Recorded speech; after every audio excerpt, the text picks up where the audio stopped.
Mahaba po ito hanggang verse 5. Ayan. So, sa mga maaring ngayon pa lamang po nakaka-join po no, ng ating pong series po dito sa Book of Hebrews. Nandito na po tayo sa chapter 7. And sa mga marami po nating pinag-aralan, nangingibabaw po dito yung tema nito pong aklat po na ito. At ang tema po ay Christ is better. No? Ang Panginoong Jesus ay higit. No, siya po ay ang ating pong dakila at sa lahat po ng mga itinumbas nito pong ibinigay po na comparison po ng nagsulat ng Hebreo at sinasabi po dito na ang Panginoon po ay higit sa kanilang lahat, no? At nakita po natin una, ang Panginoong Jesus ay higit kaysa sa mga anghel diyan po sa Hebrews chapter 1 verse 5 to 14.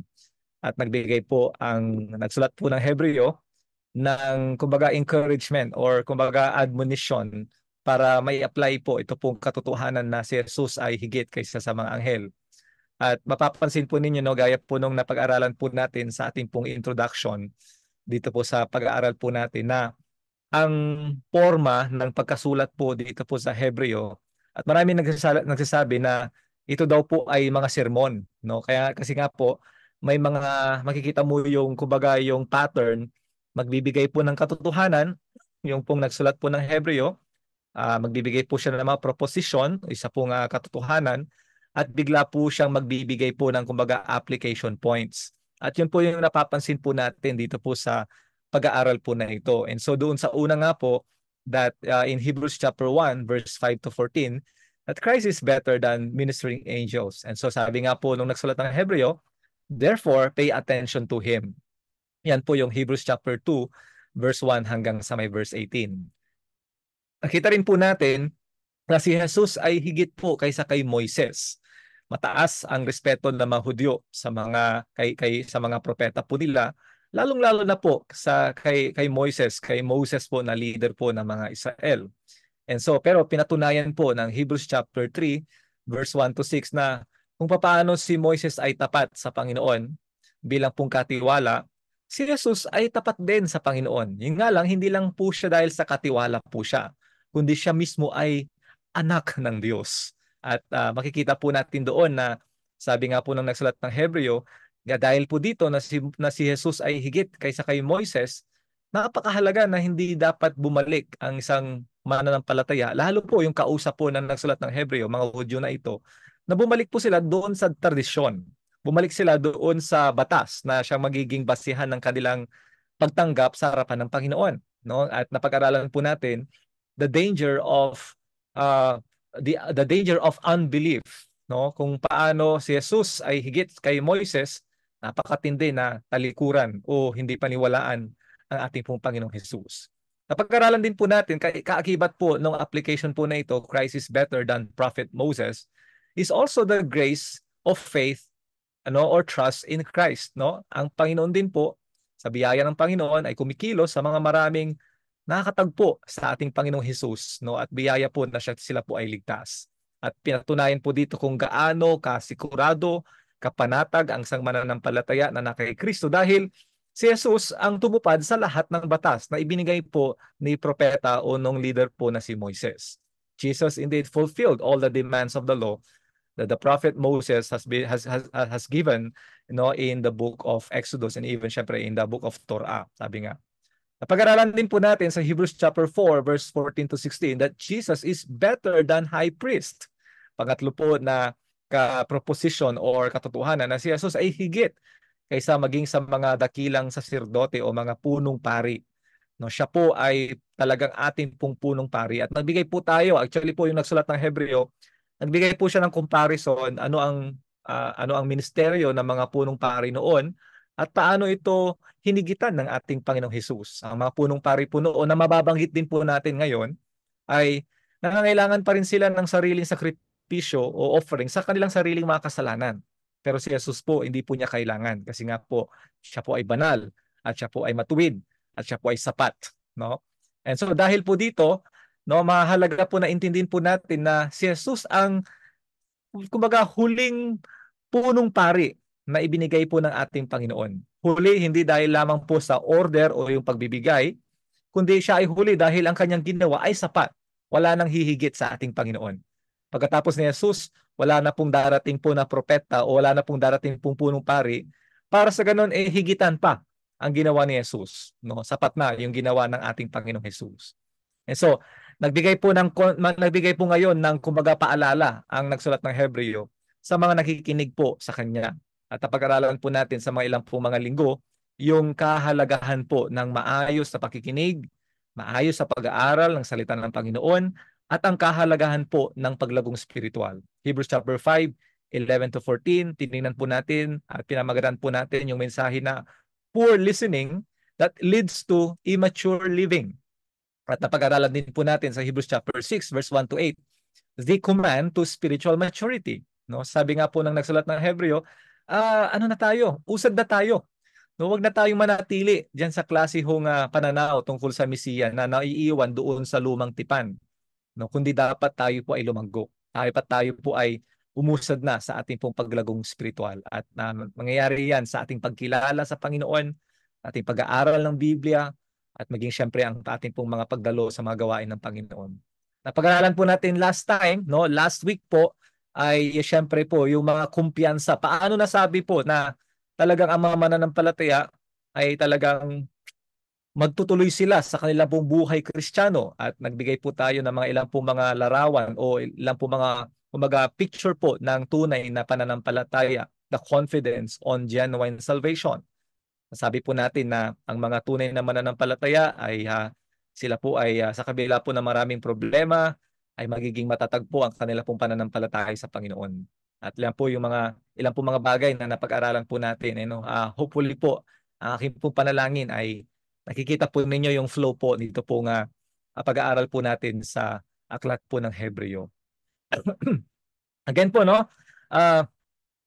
Babalik po ako doon sa sinabi ko po kanina na ang pagsusulat po nitong libro na ito, ang pattern po nito ay parang mga kadena. May mga babanggitin po sa dulo, no, sa isa pong kumbaga sa isang punto, tapos sa dulo po nitong punto na ito bigla hong magiging transition po 'yan sa panibagong punto.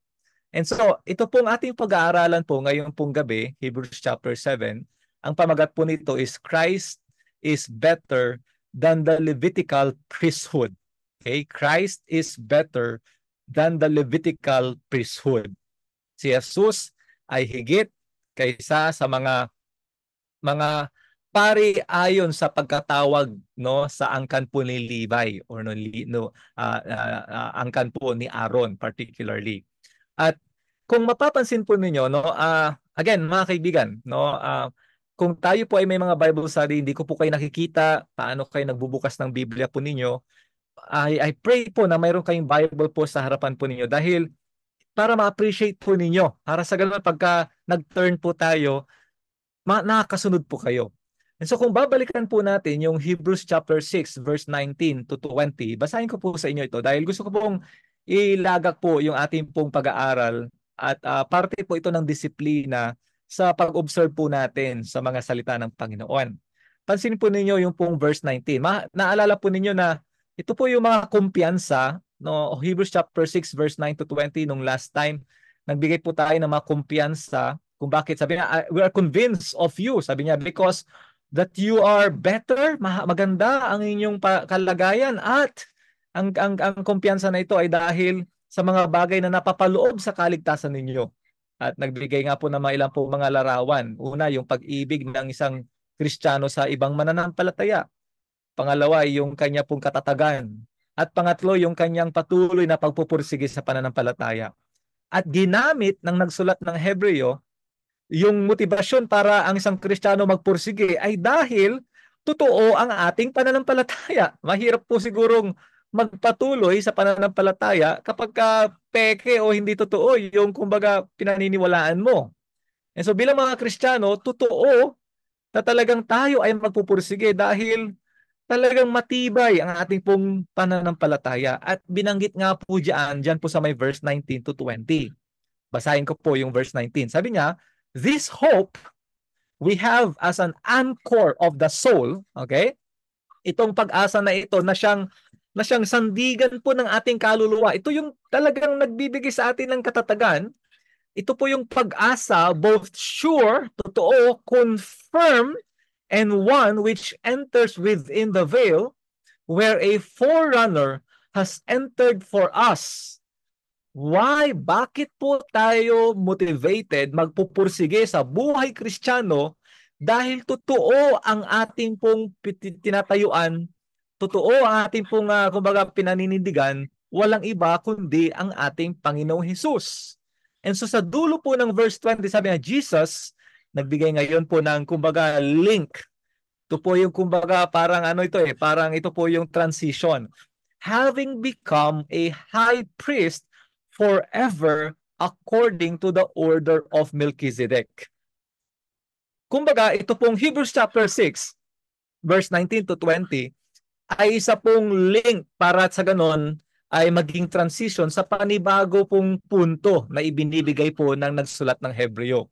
At ang panibagong punto ay ito, si Jesus na tinanggap ninyo, na hindi dapat nyo talikuran, hindi dapat ninyo iwanan, patuloy po nating magpursige sa pamumuhay ayon sa Panginoong Jesus, siya ay higit kaysa sa mga maraming pari na nasasaad makikita sa aklat po ng Leviticus. O sabi nga, Jesus is better than all the Levitical priest. Okay? At pagdating po doon sa Hebrews chapter 8 verse 1 to 5. Okay, again mga kapatid, kung may Bibles po kayo, open your Bibles po sa Hebrews chapter 8 verse 1 to 5. So, mayroon tayong pag-asa si Kristo, siya ang ating pong kumbaga siya ang anchor ng ating pananampalataya, siya ang kumbaga kumpiyansa po natin. Pagdating sa chapter 8 verse 1 to 5, ito po yung summary naman. No, ito po yung summary ng punto na ating pong pag-aaralan. Sabi niya ng verse 1, now the main point in what is being said. Ibig sabihin ko, ano yung pinag-uusapan? Chapter 7, what is being said is this. We have such a high priest who sat down at the right hand of the throne of the majesty in the heavens, a minister in the holy places, in the true tabernacle, which the Lord pitched, not man. For every high priest is appointed to offer both gifts and sacrifices, so it is necessary that this high priest also have something to offer. Now, if he were on the earth, he would not be a priest at all, since these are those who offer the gifts according to the law, who serve a copy and shadow of heavenly things, just as Moses was warned by God when he was about to erect the tabernacle. For, see, he says, that you make all things according to the pattern which was shown you on the mountain. Ang Hebrews chapter 8 verse 1 to 5 ay summary nung ating pong pag-aaralan, which is chapter 7. At kung bakit po ito transition din po, itong chapter 8 verse 1 to 5, transition po ito sa next na punto. At ano po yung next na punto? Yung verse 6 sabi niya, but now, no, he has obtained a more excellent ministry. Yan po na mapag-aaralan po natin sa next. Jesus is better than the covenant. Okay? Pag-aaralan po natin yan sa next. Ang point ko dito ay ito. Yung Hebrews chapter 6 verse 19 to 20 at ang Hebrews chapter 8 verse 1 to 5 ay parang mga bookends. Okay? Ito po yung mga bookends na ang punto nung pong napapaloob magmula po sa Hebrews chapter 7 hanggang po sa dulo po nito at sinamaray sa chapter 8 verse 1 to 5, ito po, Jesus is better than the Levitical priesthood. That's the main point of this section. Kaya nga po, kung ito po ang kumbaga forma, kung ito ang pattern po ng ating pong pag-aralan po ngayong gabi, ay ito. Kung ito po yung pinakapunto, nagbigay ngayon po yung pong nagsulat ng Hebreo ng ilang pong mga argumento para i-prove that indeed Jesus is greater or better than priesthood. Okay po? So again po mga kapatid, ulitin ko po para alam po natin yung flow ng ating pong pag-aaral. Hebrews chapter 6 verse 19 to 20, ito po si Jesus ang kumpiyansa po natin. Tapos bigla po nagkaroon ng link na si Jesus na siyang ating punong pari galing sa, sabi nga, coming from the order of Melchizedek. Sabi nga doon. And then after po sa chapter 8, conclusion or summary ng pinag-uusapan. In between ay mga argumento o mga proofs para sabihin totoo talaga itong punto na sinasabi ng nagsulat ng Hebreo, itong panglimang punto na ito, that Jesus is better than the Levitical priesthood. Ang tanong po ngayon is ito, what are then the arguments that prove that Jesus is better than Levitical priest or than all the Levitical priests? Ano nga po itong mga argumento na ito na makikita po natin dito po sa chapter 7 verse 1 hanggang po sa dulo po niyaan, no? Yan po ay sa nagkakamali po ay hanggang sa may verse 28. Okay? So mahaba po yan, wag ko kayong mag-alala, ay pag-aaralan po natin po ito. So meron po akong 5 na argumento or 5 arguments based on our passage sa chapter 7 that prove that Jesus indeed is greater than the Levitical priesthood. Una, listen to this po. Jesus is our perpetual priest. Perpetual priest, unhindered by time. Okay? Unhindered by time. Yan po yung verse 1 to 3. Pangalawa, Jesus is our prominent priest, unbounded by the law. Okay? Pangatlo, Jesus is our promised priest, unchanged by God Himself. At pang-apat, Jesus is our permanent priest, undeterred by death. At panglima, Jesus is our perfect priest, unstained by sin. Okay? Ako ay maglala kung hindi nyo makuha po itong mga ito dahil isa-isahin po natin to at halos lahat po ng mga adjectives o mga descriptions na makikita po natin ay letter P. So una, Jesus is our perpetual priest, unhindered by time. Basahin po natin yung chapter 7 verse 1 to 3. Unang prueba, first proof that Jesus is better than the Levitical priest is that Jesus is our perpetual priest. Okay? Verse 1 to 3. For this Melchizedek, king of Salem, priest of the Most High God, who met Abraham as he was returning from the slaughter of the kings and blessed him, to whom also Abraham apportioned 1/10 of all these spoils, was first of all by the translation of his name King of Righteousness, and then also King of Salem, which is King of Peace. Without father, without mother, without genealogy, having neither beginning of days nor end of life, but made like the Son of God, he remains a priest perpetually. Naniniwala po ako na nilagay po nung pong nagsulat ng Hebreo ang isang karakter sa Biblia, si Melchizedek, kasi papatunayan nga po nitong nagsulat ng Hebreo na si Jesus ay higit nga sa mga pari, mga Levites, mga Levitical priest na ito, na mag-ugat po yan, manggagaling po yan sa pamamagitan ng isang katauhan sa Biblia, si Melchizedek. And so magmula po sa chapter 6 verse 20, binanggit ngayon po si Melchizedek. Sabi niya, for this Melchizedek. Alam po natin na si Melchizedek ay para po siyang type. Siya po ay kumbaga ang kanyang buhay at ang kanyang ministeryo ay tumuturo doon sa ating pong ministeryo at katauhan ng ating Panginoong Hesus.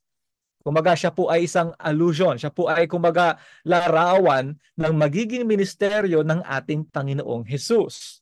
At nagbigay po ngayon ng ilang pong mga impormasyon tungkol kay Melchizedek na gagamitin ng nagsulat ng Hebreo para patunayan na itong si Melchizedek ay may mas higit pang punong pari kaysa sa kanya, walang iba kundi ang ating Panginoong Hesus. Na obvious naman po ang ating Panginoong Hesus na siyang higit kay Melchizedek, syempre, higit po siya sa mga Levitical priests. Yan po yung katunayan po diyan. Sino ba itong si Melchizedek?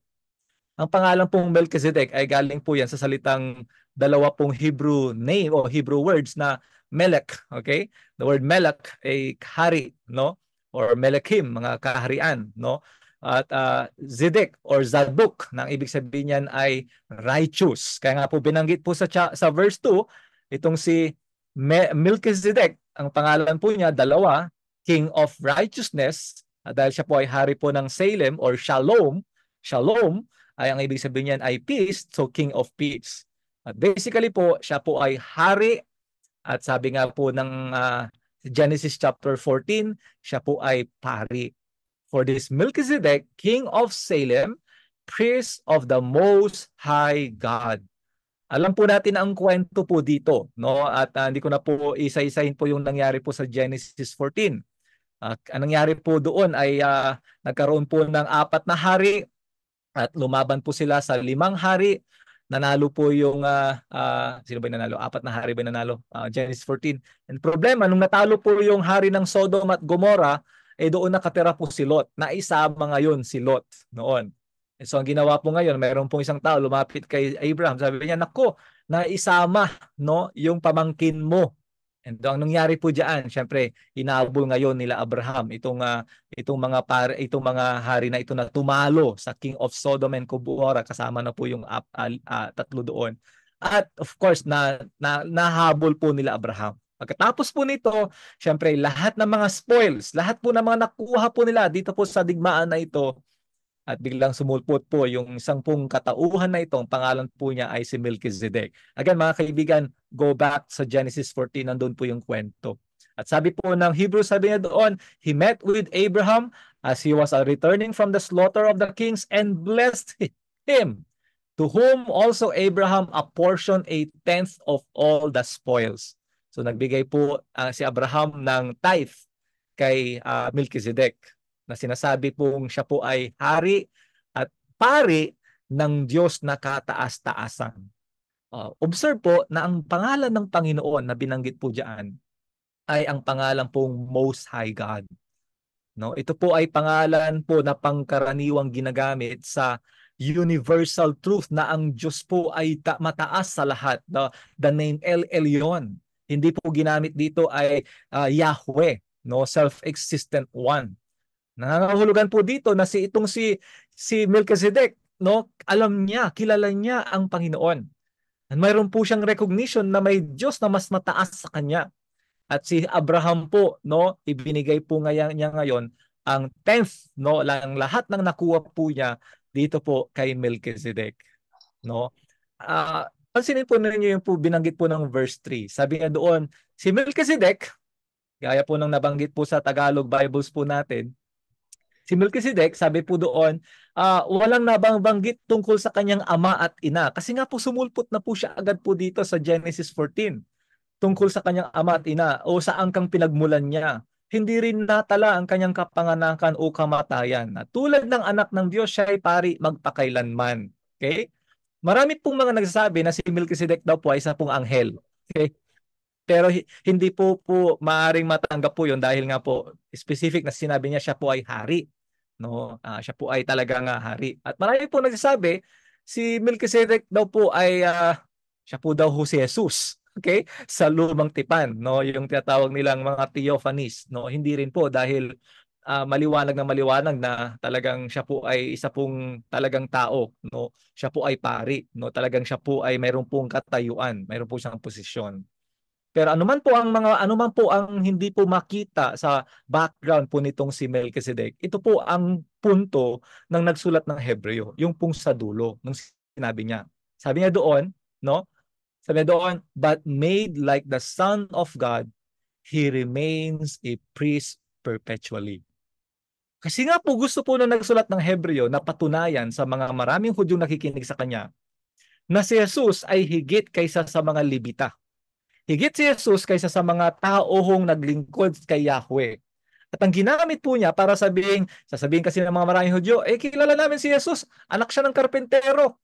Kilala namin si Jesus. Makikita natin, hindi nga siya Levita Hindi nga siya galing sa tribo ng Levi. Pero dito, pinatunayan po na nagsulat ng Hebreo na ang panawagan ng ating Panginoong Jesus bilang isang pari ay nanggagaling kagaya po ni Melchizedek. Ang kanya pong panawagan ay galing sa Diyos mismo. At sabi nga po nung nagsulat po ng Hebreo, sabi niya doon, he remains a priest perpetually.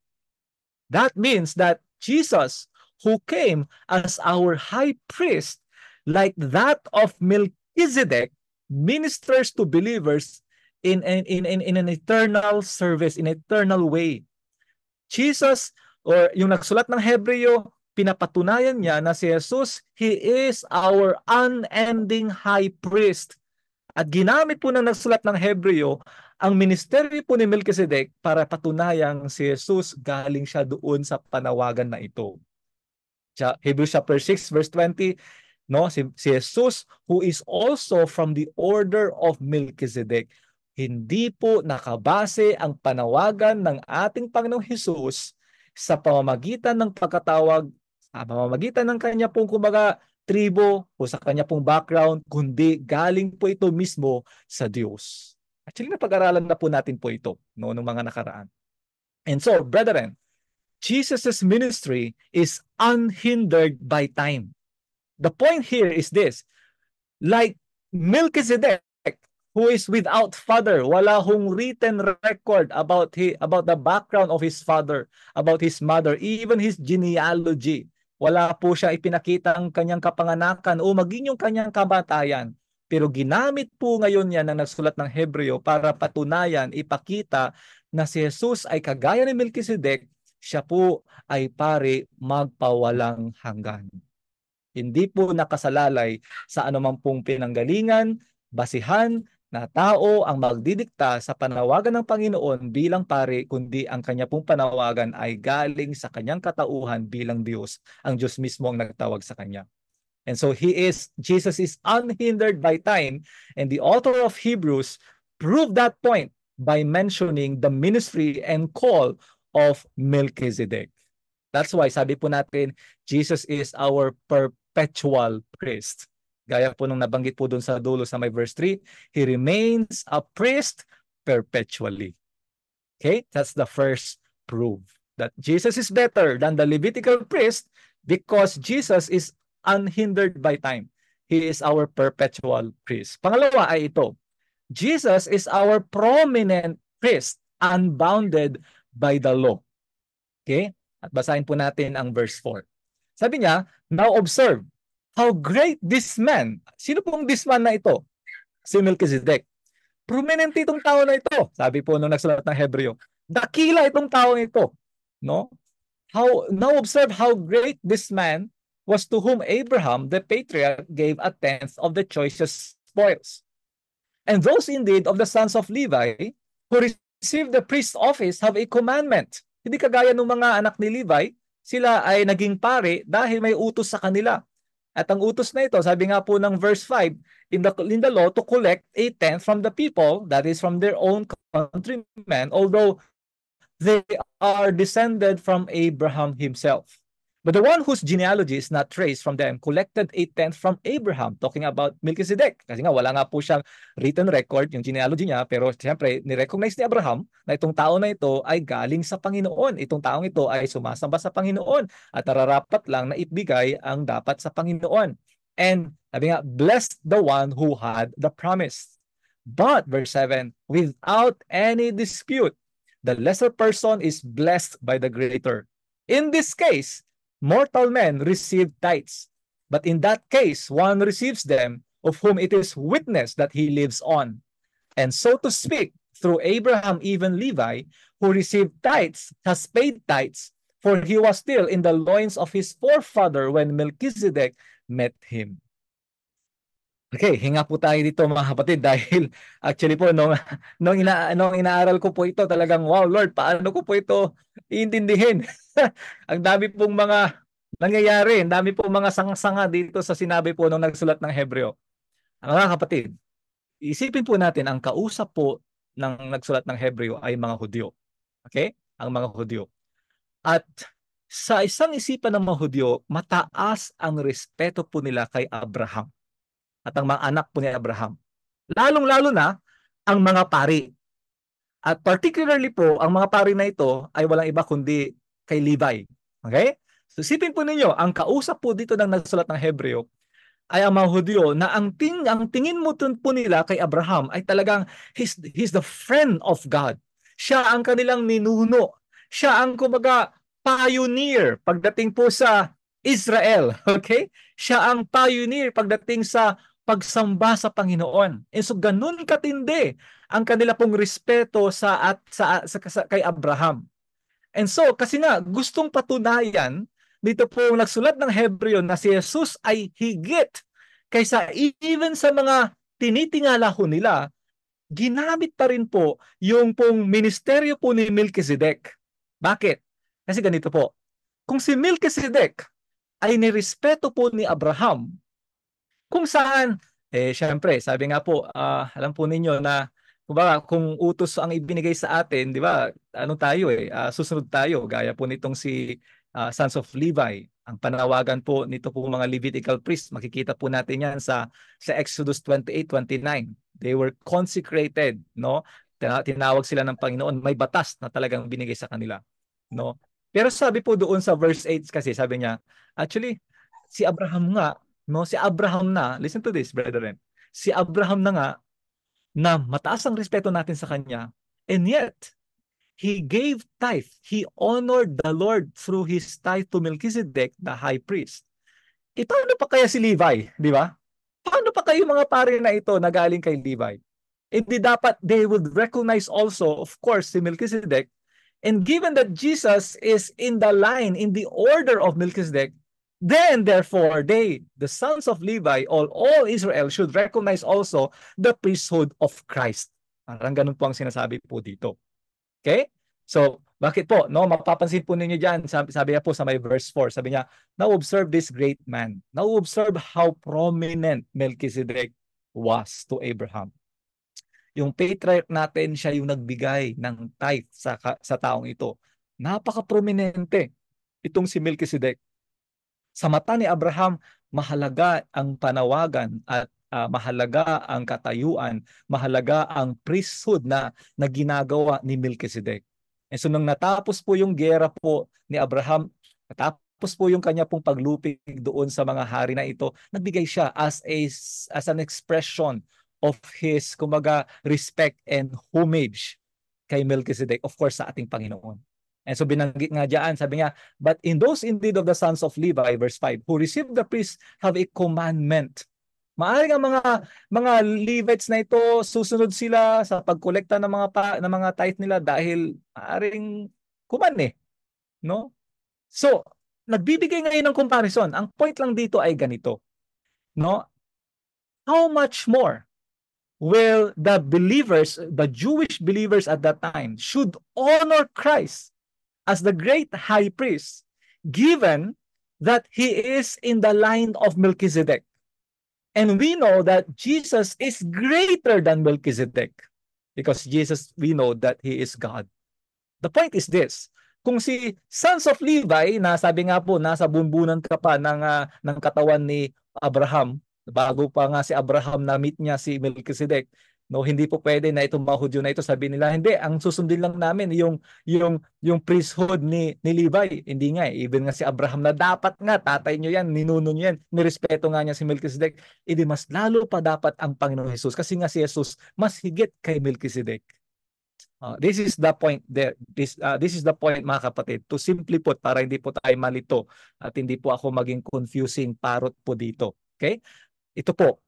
Ang intention po ng author dito po sa verse 4 to 10 ay ito.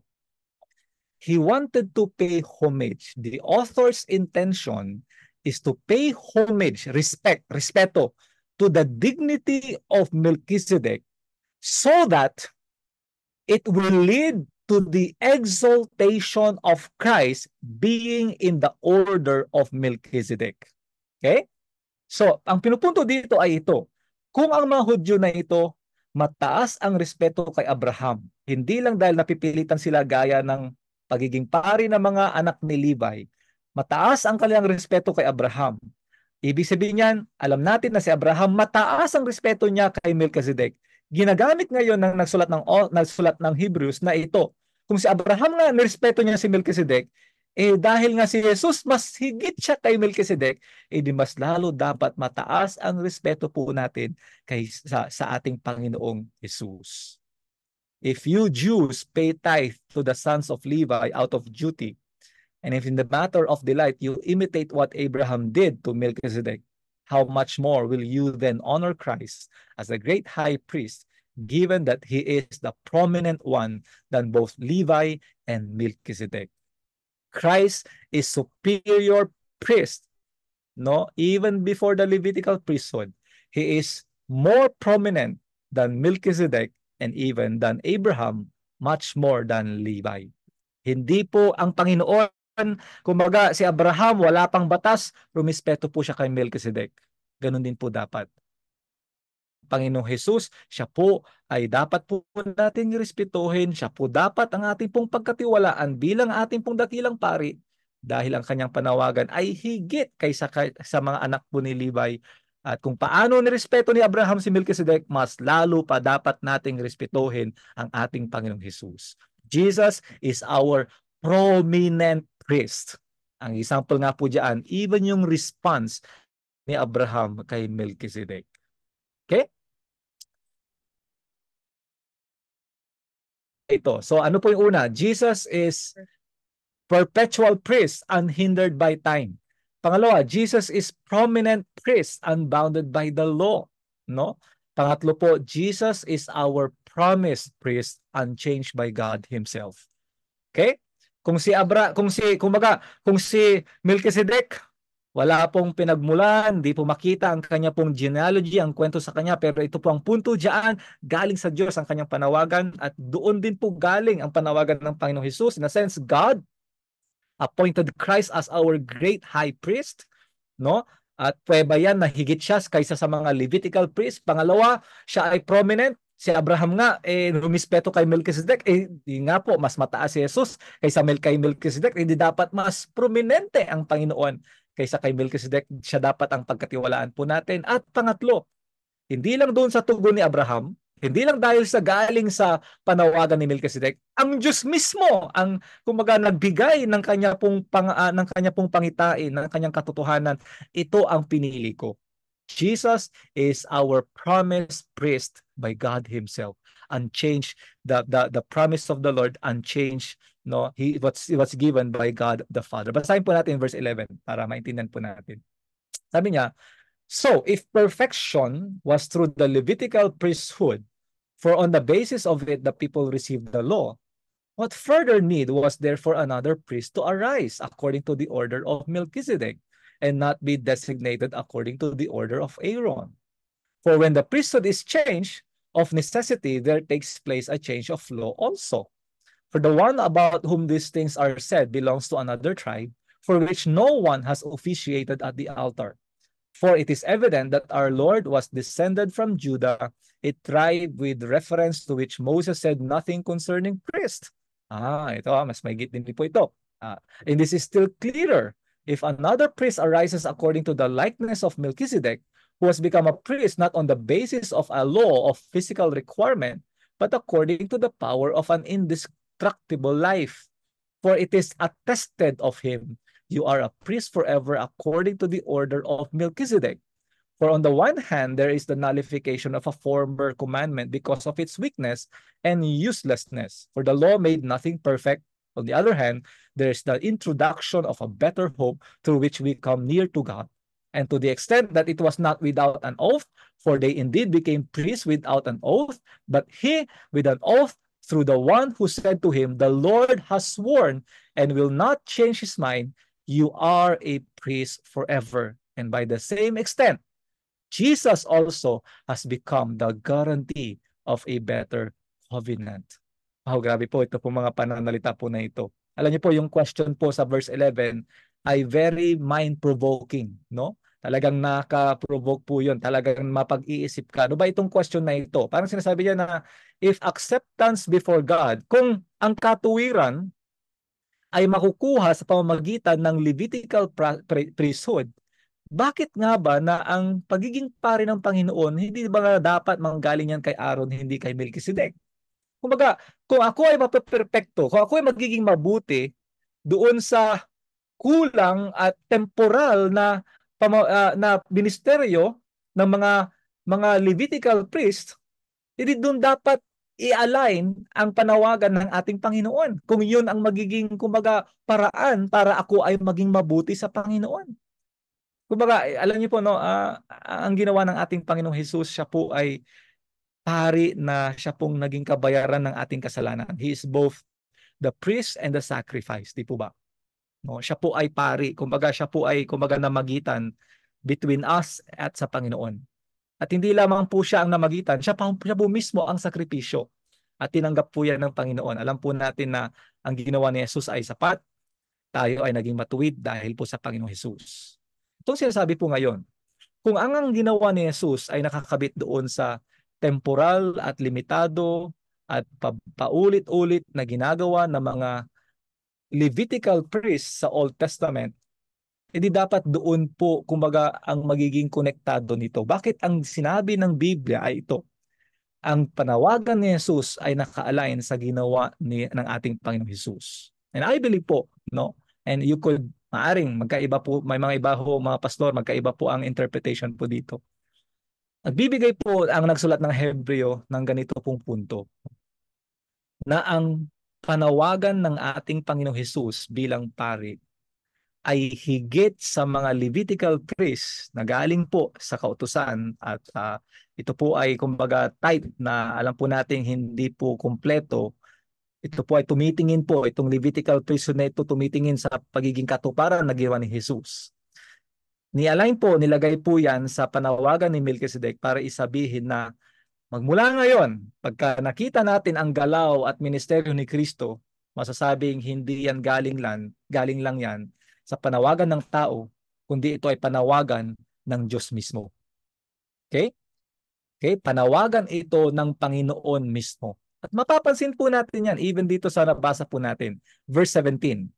Sabi na doon, for it is attested of Christ, Jesus being according to the order of Melchizedek. Ibig sabihin yan, ang panawagan ni Jesus bilang pari ay galing sa pangako ng Diyos mismo.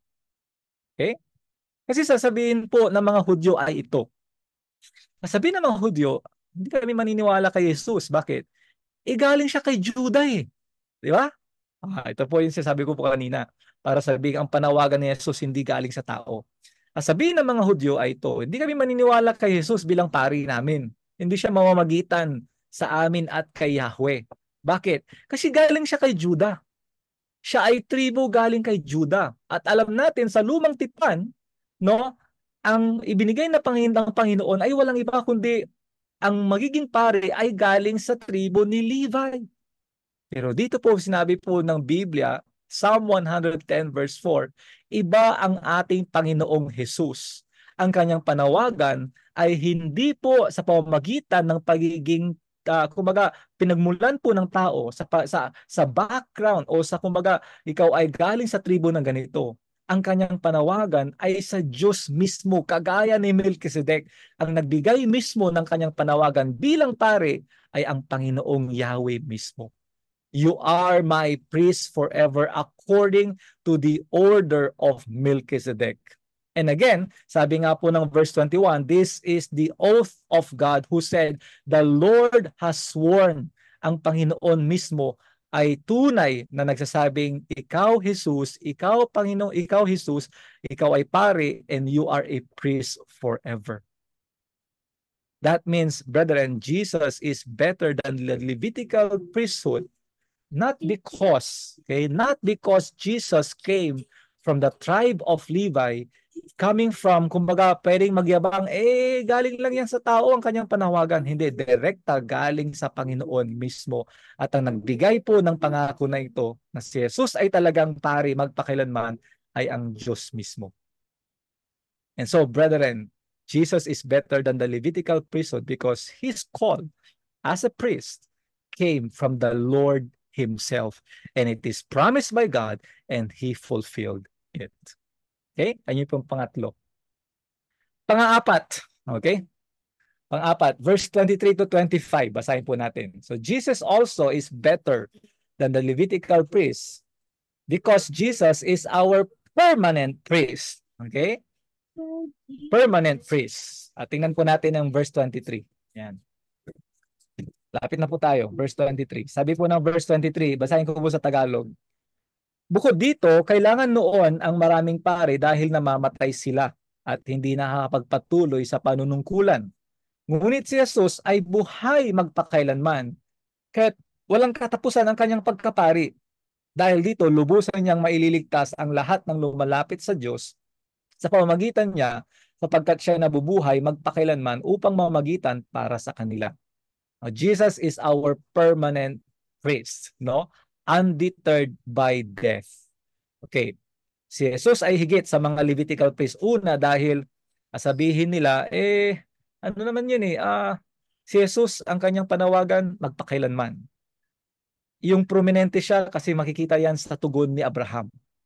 Pangatlo, no, pangako mismo ng Panginoon ng kanyang pagiging pari. Ipinangako ng Diyos 'yan, no? Hindi po pwede sabihin na galing siya kay Huda. Hindi, mayroong karapatan at mayroong pong kumbaga kapangyarihan ng Panginoon baguhin, no, ang kanya pong mga bagay ayon sa kanya pong kaparaanan, no?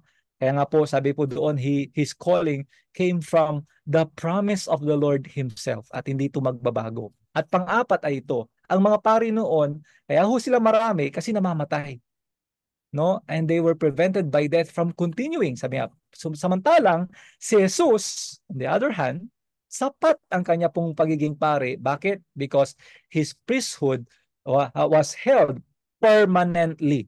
Yun po yung binanggit po ng verse 24.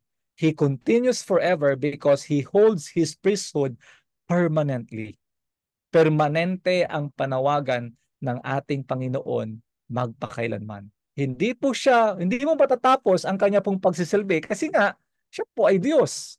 At hindi po siya mamamatay. Hindi po, kung magkakatulad ng tao na ninilbi, pag namatay po siya, tapos na yung kanya pong pagiging pari. No? Actually po, kung titignan po ninyo ang Old Testament, no, Numbers chapter 8 verse 24 to 26. In Numbers chapter 8 verse 24 to 26.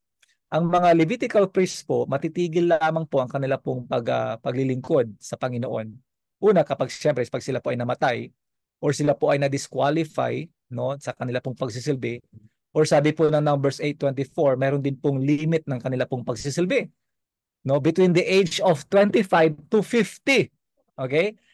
Pastor, paano yung Numbers 4 verse 3? Akala ko ba 30 to 50? Bakit dito sa Numbers 8, 25 to 50, no? Ang ano, wala hong problema po doon kasi nga sa Numbers chapter 8 verse 24, kaya po 25 kasi 5 years po yung training po nila and education po nila. Iti-train po sila sa anumang mga nangyayari po sa loob ng templo. Pero pinapayagan po silang lumapit doon sa tent of meeting, and then pagka 30 anyos na po sila, pwede na po sila maglingkod directly. So wala hong problema, wala hong conflict, no? Kasi sa Numbers 4 verse 3, 30 to 50.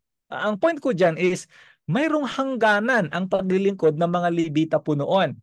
Mayroong pong limit ang kanila pong paglilingkod. At maaari may mga iba sa kanila ay nandun pa rin. Sila po ay, no, kahit umabot sa katandaan, maaari sila po ay mga nagbibigay ng payo lamang. The point is, pabago-bago, no, yung turnover ng mga tao, mga naglilingkod po sa tent of meeting, yung mga pare na ito, pabago-bago. Kaya po sila marami. Pero si Jesus hindi po. Bakit? Kasi si Jesus po, siya po ay buhay na Diyos, siya po ang ating pong dakilang pari at ang kanyang pong pangministeryo ay magpakailanman kasi nga po, He holds His priesthood permanently. Because His calling and of course, ang kanyang katangian ay galing sa Diyos. Siya po ay magpakailanman kasi nga po, siya po ay Diyos. Kaya po sabi po ng verse 25, He is also able to save forever those who come to God through Him, since He always lives to make intercession for them. Okay? And so, saan ka magtitiwala? Doon sa ministeryo ng mga Levitang maraming nagpabago-bago, paiba-iba ang mga naglilingkod, or magtitiwala ka sa sa permanenteng paglilingkod ng ating Panginoong Hesus, no? And so that proved that Jesus indeed is better than the Levitical priest because Jesus' priesthood is permanent. Permanente ang kanya pong paglilingkod bilang pari. It is undeterred by death. Hindi po. Actually nga po, ang kanya pong kamatayan ay nagpapatunay na talagang siya po ang dakilang pari kasi nga po, siya po ang naging mismong sakripisyo para sa kasalanan po natin. Panglima, ay ito, last na po. Panglima, Jesus is also our perfect priest. Okay? Yung pong mga pari po ay nangangailangan po silang magsakripisyo para sa kasalanan po nila mismo. Sabi po ng verse 26, sabi niya, for it was fitting for us to have such a high priest, holy, innocent, undefiled, separated from sinners, and exalted above the heavens. Sinong tinutukoy ho dito na sinabi nitong nagsulat ng Hebreo na such a high priest? Walang iba kundi ang ating Panginoong Jesus. The one who is able to save us, He lives to make intercession for us. Verse 25. Sabi niya, nararapat lang na siya yung ating pong dakilang pare kasi nga siya ay banal. No? Makikita po natin sa may verse 27, siya po ay banal. No? Siya ay, sabi po ng 26, no, walang kasalanan, walang kapintasan, inihiwalay sa mga makasalanan at itinaas sa kalangitan. Yan po ang katangian ng ating Panginoong Hesus bilang dakilang pari. At hindi lamang po yan, verse 27, kaya po siya higit sa mga pari ho na tao o mga Levitical priest na ito because He has no daily need like those high priests to offer up sacrifices first for His own sins and then for the sins of the people because He did this once for all time when He offered up for Himself. Hindi kailangan ng Panginoon ang sakripisyo para sa kanyang kasalanan kasi nga wala siyang kasalanan. And that will bring us to that, sabi nga po natin, that fifth proof. Sabi niya, He is our perfect priest. Higit ang Panginoon sa mga Levitical priests kasi yung mga Levita po noon, they need to offer po yung kasalanan nila, no, sakripisyo para sa kasalanan nila bago sila humarap sa Panginoon para dalihin po lalo po yung high priest. Pero ang Panginoon, dinala po niya, no, hindi po yung kasalanan po niya kundi kasalanan mo, kaibigan. Perpekto po siyang pari. At sabi nga po doon sa verse 28, for the law appoints men as high priests who are weak, but the word of the oath which came after the law appoints a son who has been made perfect forever. Doon ko po nakuha po yung punto na ito, yung panglima pong puweba po natin. Jesus is our perfect priest, unstained by sin. So balik po tayo dito po sa mga puweba na ito. Again, sabi ko kanina, ang kumpiyansa ko sa ang aking katuwiran, tatanggapin ako ng Diyos dahil sa ginawa ni Kristo. Siya ang pag-asa, siya ang anchor of the soul. Ang ginawa ni Kristo, siya ay tunay talagang aking ministro pagdating sa pagdala sa akin sa aking Panginoon. Chapter 8 verse 1 to 5.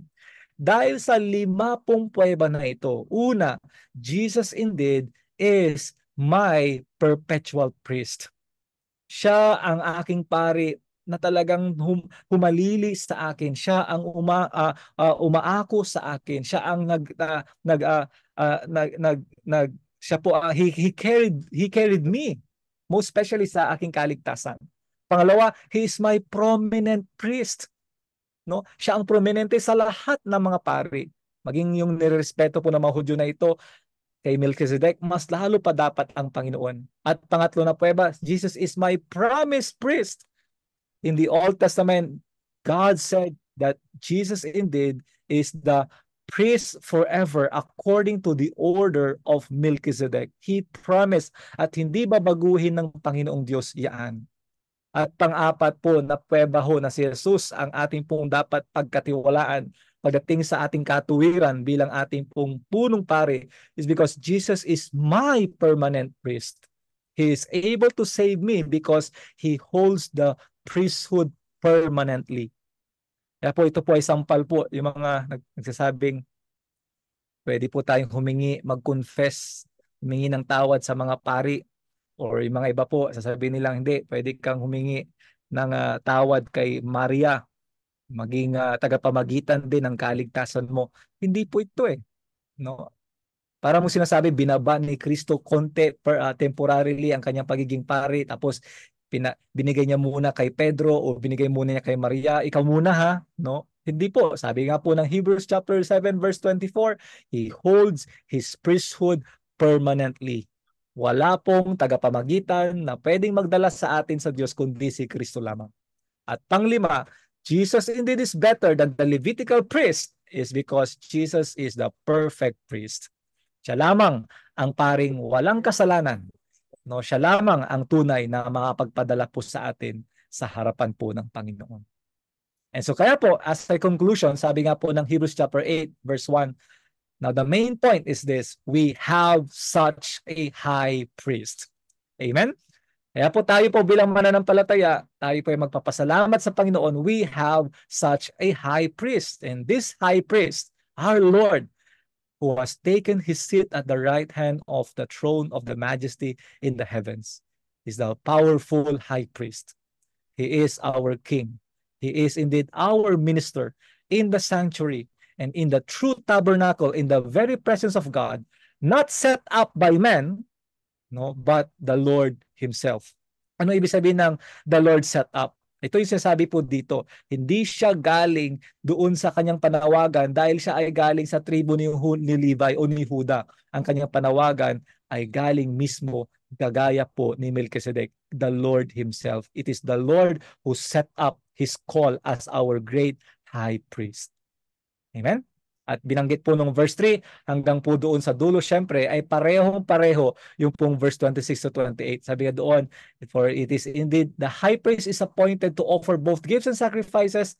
So it is necessary that this high priest also have something to offer. Now, if he were on earth, he would not be priest at all, since there are those who offer the gifts according to the law, who serve a copy and shadow of the heavenly things, just as Moses was warned by God when he was about to erect the tabernacle. For see, he says that you make all things by the pattern which was shown to you on the mountain. At titingnan po natin ito next time is about the covenant. Jesus, the high priest, made a new covenant, a better covenant. And that covenant is the covenant of our redemption. Itong high priest na ito, hindi lang niya tayo dinala sa Panginoon, kundi siya ang naging ating pong selyo ng tipan ng Panginoon para tayo po ay tunay na ligtas. Tunay na mayroon pong buhay na walang hanggan. Na makikita po natin ito next week po. God willing po. Okay, sige po, tayo po manalangin. Let us pray. Oh Lord, salamat po sa salita po ninyo, Panginoong Diyos. Napakahirap po, Panginoon, na maaring gagapin ang mga pananalita po na ito. Pero nawa, Panginoon, ay naunawaan po namin ang kahalagahan ng pangunawa at pag-alam, Panginoon, na kayo po, O Panginoong Hesus, at ang ministeryo po ninyo ay tunay, O Diyos, na napakahalaga sa buhay po namin bilang mananampalataya. Dahil ang mga Hudyo, Panginoon, na pinagmamalaki po nila na ang kanila pong pagsamba ay tunay sa pamamagitan ng mga sakripisyo at ang ministeryo ng kanila pong mga pari galing sa lipi po ni Levi, na sa pagtingin po nila ay hindi po ganoon dapat ang pananaw tungkol kay Jesus dahil hindi po siya galing, Panginoon, sa angkan po ni Levi.